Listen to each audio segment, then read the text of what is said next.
ভারতকে শুল্কের মহারাজ আখ্যা দিয়ে রাশিয়ার সস্তা তেল আমদানির মাধ্যমে মুনাফা করছে বলে অভিযোগ তুলেছেন মার্কিন প্রেসিডেন্ট ডোনাল্ড ট্রাম্পের বাণিজ্য উপদেষ্টা পিটার নাভারো।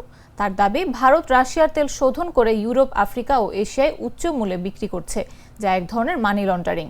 আর এর জেরেই আগামী সপ্তাহ থেকে ভারতীয় পণ্যের ওপর 50% শুল্ক কার্যকর হতে যাচ্ছে।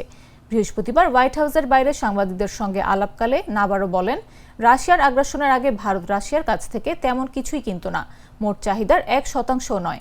এখন সেই হার বেড়ে 35% দাঁড়িয়েছে। ভারতের আসলে এই তেলের প্রয়োজনও নেই। এটি মূলত মুনাফা ভিত্তিক শোধনাগার ব্যবসা। ভারতের উপর যুক্তরাষ্ট্রের নতুন এই চাপ এমন সময় এলো যখন নয়াদিল্লি স্পষ্ট করে জানিয়েছে যে তারা রাশিয়া থেকে তেল আমদানি বন্ধ করবে না।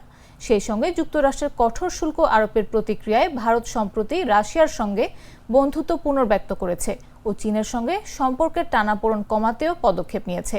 সম্প্রতি রাশিয়া সফরে গিয়ে ভারতের পররাষ্ট্রমন্ত্রী এস জয়শঙ্কর যুক্তরাষ্ট্রের সমালোচনার জবাবে বলেছেন, মার্কিনরা নিজেরাই কয়েক বছর ধরে বলেছে বিশ্ব জ্বালানি বাজারকে স্থিতিশীল করতে যা যা করা দরকার তার মধ্যে রাশিয়ার কাছ থেকে তেল কেনাটাও অন্তর্ভুক্ত। এরপরও ভারতের প্রতি যুক্তরাষ্ট্রের এই হুমকিতে নয়াদিল্লি বিস্মিত।